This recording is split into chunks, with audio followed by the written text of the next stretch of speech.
that are kept behind the walls of the house. And somehow I was in a journey to reflect on what I saw when I was a little kid. My grandmother, my aunts, my mother, they were always there for the others, like always serving, always being there for the others, pleasing the others. So I was always wondering what was the sacrifice for being there always for the others. And that idea, I come from a very big family, and motherhood is very important. My two grandmothers, one has 11 children, the other has 7. So it's a big family, and I wanted to bring to the movie the familiarity of human relationships within a family, the daily life as well, and I wanted to tell the story through details. So that's how somehow I started the movie. And of course about love, like every memory I have of how I learned to love was inherited by my mother or my grandmother or my aunts. So in that sense, I knew that much of how I learned to love had a lot of tiny, let's say, violences or patterns that I was repeating in my own life that I sort of had to cut with them. 네, 이 영화는 이제 5년 전에 제가 처음으로 트리트먼트를 쓰면서 시작을 했습니다.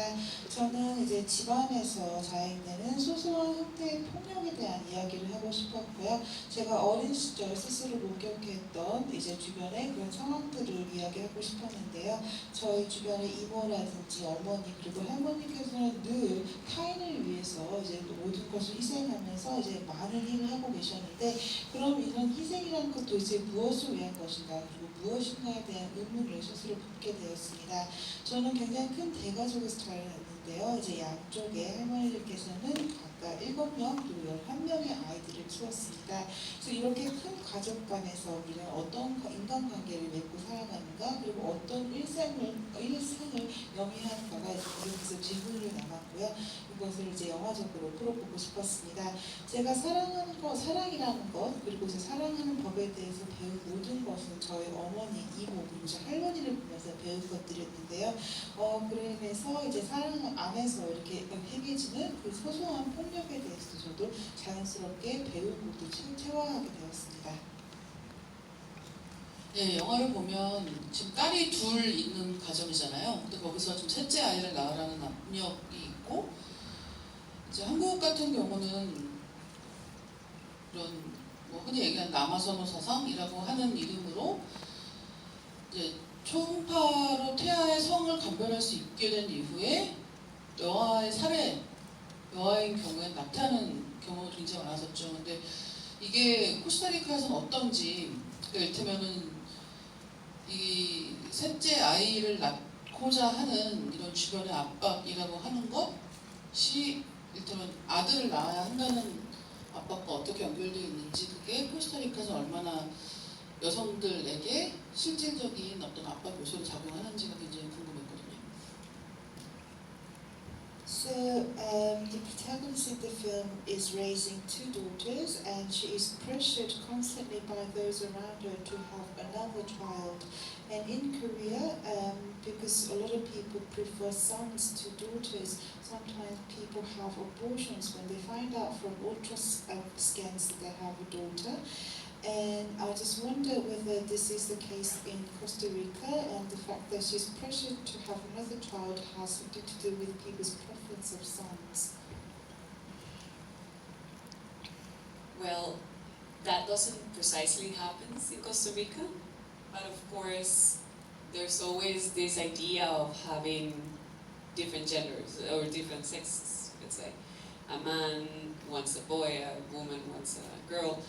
And it's very common for people to ask, when you have a boyfriend or a girlfriend, you're asked when you're gonna get married. If you're already married, when are you going to have the kids? If you already have one kid, when are you going to have the second? So that was the idea of the movie, to try to put on the stage that pressure that you usually feel that comes from family, that expect you to be in a certain way. So that was the case. In this idea also about the boy, it was that in Costa Rica, I don't know how it is here in Korea, but in Costa Rica you inherit the last name of the father.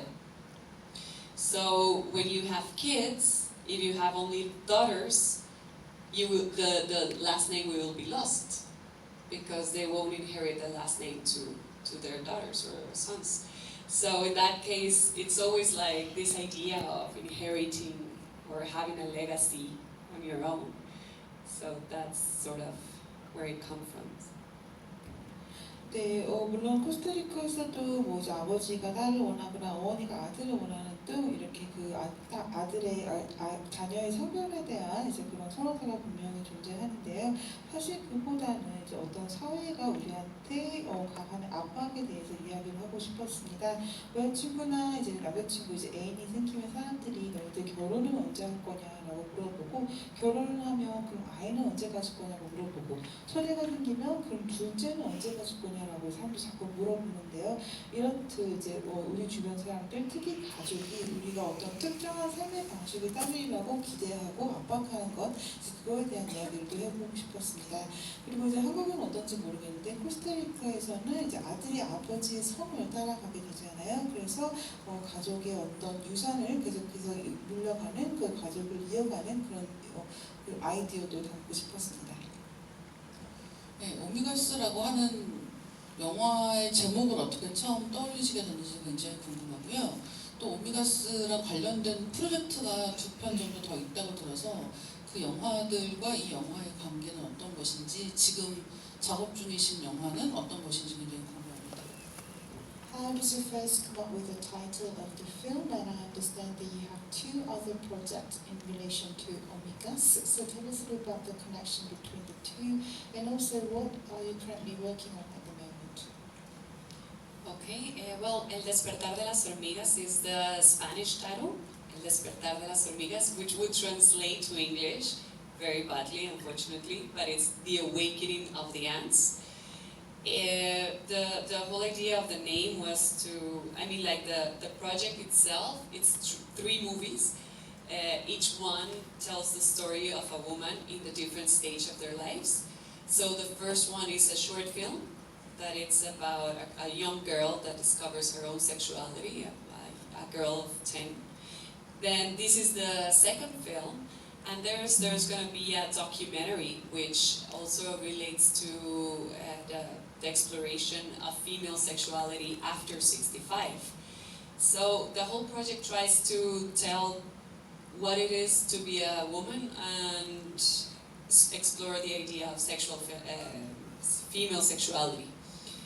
And the name itself, I really like. I mean, it works very good in Spanish. Probably in English, it's lost in translation. But the whole idea of the ants is to bring that as a metaphor of how change actually happens. If we think about change in our life, in the world, and everything, it never happens from one day to the other. It's usually like step by step, you know, and it requires a lot of work and a lot of.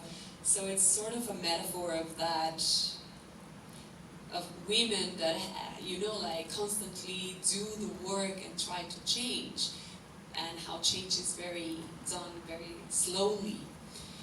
And also there's hormigas, ants, are also used many times in art to tell about sexuality itself. So it was I wanted to include that metaphor in the film. And the third reason why is basically because we shot in Costa Rica in a small town where there are a lot of bugs.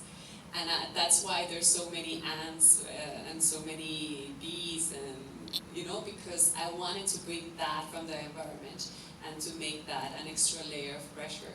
So somehow something like that, yes. 네, 이제 스페인어 제목은 되게 멋있게 말씀해 주셨는데 그 영어로 번역을 한 걸 또 공문으로 이제 번역을 간단하게 해드리자면 이제 개미의 깨어남 정도가 될 것 같아요. 이 이제 개미 영화는 총 이제 3편, 어떻게 보면 3부작이라고 할 수 있겠는데요. 첫 번째 영화는 이제 각기 3부작은 이제 각기 삶의 다른 지점, 다른 시점에 있는 여성들에 대한 이야기입니다. 그래서 첫 번째 영화는 이제 10살 소녀를 주인공을 하는 단편 영화고요. 그 소녀가 이제 본인의 성에 눈을 뜬 이야기를 담고 있습니다. 두 번째 영화는 오늘 여러분께서 방금 보신 오미가스이고 세 번째 영화는 이제 다큐멘터리 영화가 될 것 같은데요.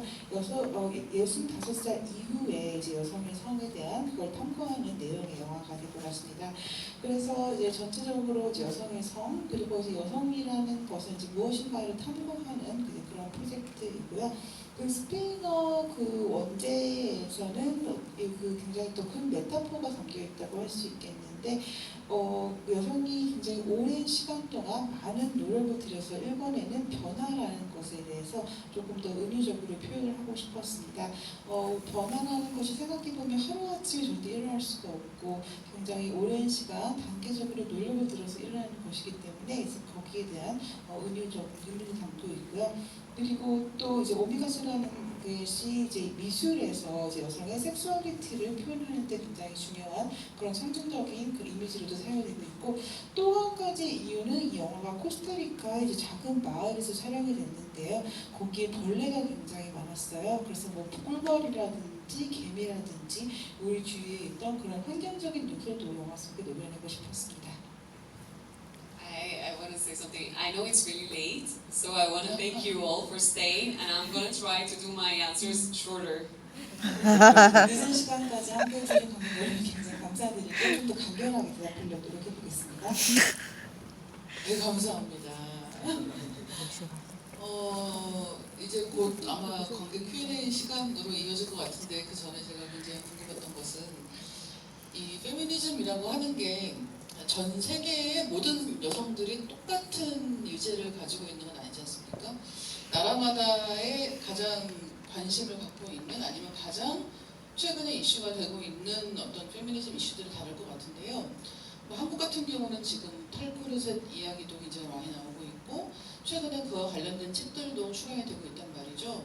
코스타리카에서 페미니즘 관련된 어떤 담론들 중에서 가장 지금 뜨거운 이야기는 어떤 게 있는지 굉장히 궁금했거든요. Okay, so feminism poses different questions and different issues to women in different corners of the world. So in Costa Rica, what is the hottest topic or the hottest issue when it comes to feminism or feministic discourse? Okay, with these questions, I cannot answer shortly. Oh, wow. Right now in Costa Rica, the political situation is very complicated. I mean, you were talking about abortion before. I have no idea if here the abortion is legal or not. I'm not sure. Is it legal? Abortion? 우리 낙태가 합법인가요? No, It's illegal. Okay. In Costa Rica, we have since 1980s, let's say, the law that permits abortion, therapeutical abortion. That means when the fetus or the mother are in danger, the doctors can practice abortion just to save the mother or save. And unfortunately, it's a law, but it hasn't been practiced because the doctors need like a reglement or like a norma. I don't know how to say norma in English, but they need something to make it real.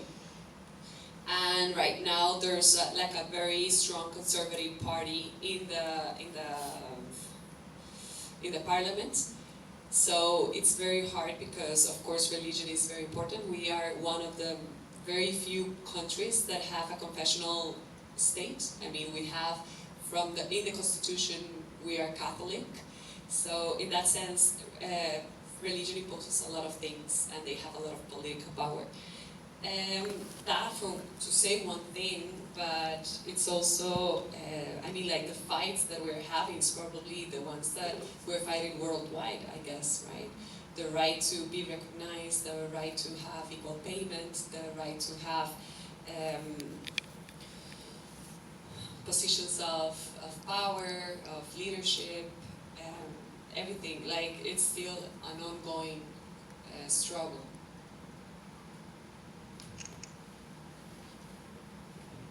네, 현재 코스타리카의 정치적 상황은 이제 굉장히 복잡한 상황입니다.